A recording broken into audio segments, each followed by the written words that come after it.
নানা আয়োজনে আজ উদযাপিত হচ্ছে জাতীয় কবি নজরুল ইসলামের ১২৫তম জন্মজয়ন্তী। সকালে ঢাকা বিশ্ববিদ্যালয়ের কেন্দ্রীয় মসজিদের পাশে তার সমাধিতে পুষ্পস্তবক অর্পণ করেন সংস্কৃতি প্রতিমন্ত্রী বেগম নাহিদ ইজাহার খান। পরে ঢাকা বিশ্ববিদ্যালয়ের পক্ষ থেকেও কবির সমাধিতে শ্রদ্ধা নিবেদন করা হয়। এছাড়া Nazrul institute, Bangla academy, Bangladesh Awami League, Jubo League, BNP সহ বিভিন্ন সংগঠনের পক্ষ থেকে সমাধিতে ফুলেল শ্রদ্ধা জানানো হয়। শ্রদ্ধা নিবেদন শেষে কবির পরিবার নজরুলের জন্মদিনে সরকারি ছুটির দাবি জানান।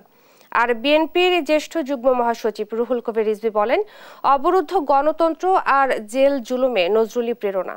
আওয়ামী লীগ সাধারণ সম্পাদক ওবায়দুল কাদের বলেছেন, রাজনীতির কারণে বিএনপির কেউ জেলে যাচ্ছে না।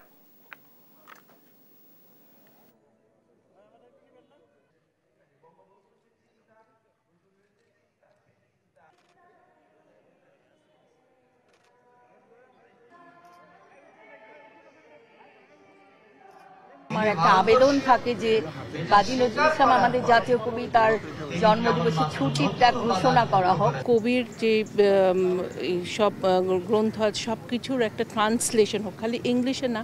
আমরা চাইবো এটা যাতে আরও ভিন্ন ভিন্ন ভাষায় যাতে ট্রান্সলেশন করা হয়, আর যাতে কবিকে খালি বাংলাদেশ না সারা বিশ্ব যাতে চেনেন। নজরুল সবসময় প্রাসঙ্গিক, আমাদেরকে আজও তিনি উদ্বুদ্ধ করছেন, অনুপ্রাণিত করছেন।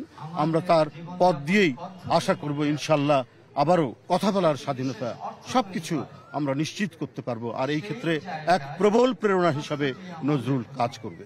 অপরাধের মানদণ্ডে তাদের জেল জুলুম হয়, তাদের বিরুদ্ধে মামলা হয়, এখানে কোনো বিএনপি বা কোনো দলের ব্যাপারে আমরা নির্বাচনের পর নতুন করে আমরা কোনো চিন্তা ভাবনা করিনি।